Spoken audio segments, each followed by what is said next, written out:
श्री परमात्मने नमः।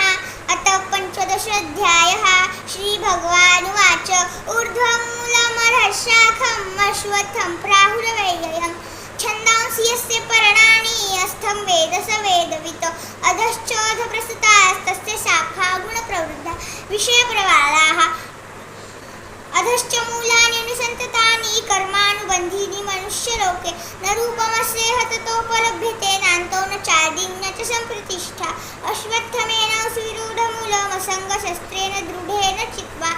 ततः पदं तत्परिमार्गितव्यं यस्मिन् गता न निवर्तन्ति भूयः त्वमेव चाद्यं पुरुषं प्रपद्ये अतः प्रवृत्तिगुणसुधा पुराणी निर्माणमोहाजितसङ्गदोषा अध्यात्मनित्या विनिवृत्य कामाः द्वन्द्वे विमुक्ताः सुखदुःखसन्ने गच्छन्त मूढा पदं वयं ततः न तद्भासयते सूर्यो न शशाङ्को न पावकः यद्गत्वा न निवर्तन्ते तद्धाम परमं मम ममैवांशो जीवलोके जीवभूतः सनातनः मनःषष्ठानि इन्द्रियाणि प्रकृतिस्थानि कर्षति शरीरं यद्वाप्नोति यच्चाप्युत्क्रामातीश्वरः गृहीते तानि संयाति वायुर्गन्धानि वाशयात् श्रोत्रं च चक्षुश्च स्पर्शनं च रसनघ्राणमेव च अधिष्ठायै मनश्चायै विषयानुपसेवते उत्क्रामन्तस्थितौ वापि भुजङ्गानागुणान्वितः विमूढानानुपश्यन्ति पश्यन्ति ज्ञानचक्षुषा यतन्तोऽप्ययोगिनश्चैनं पश्यन्त्यात्मन्यवस्थितं यतन्तोऽप्यकृतात्मानो नैनं पश्यन्ति चेतसः यदादित्यगतं तेजो जगद्भासयतेऽखिलम्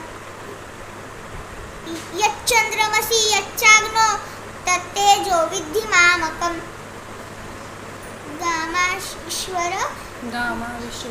गामाविश्य च भूतानि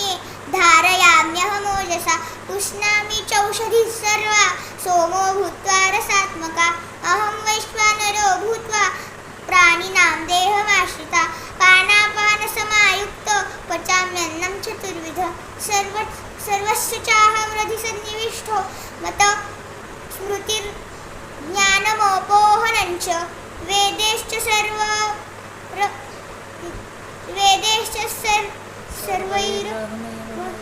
सर्वैरहमेव वेद्यो वेदान्तकृद्वेदविदेव चाहं द्वाविमौ पुरुषौ लोके क्षरश्चाक्षर एव च क्षरः सर्वाणि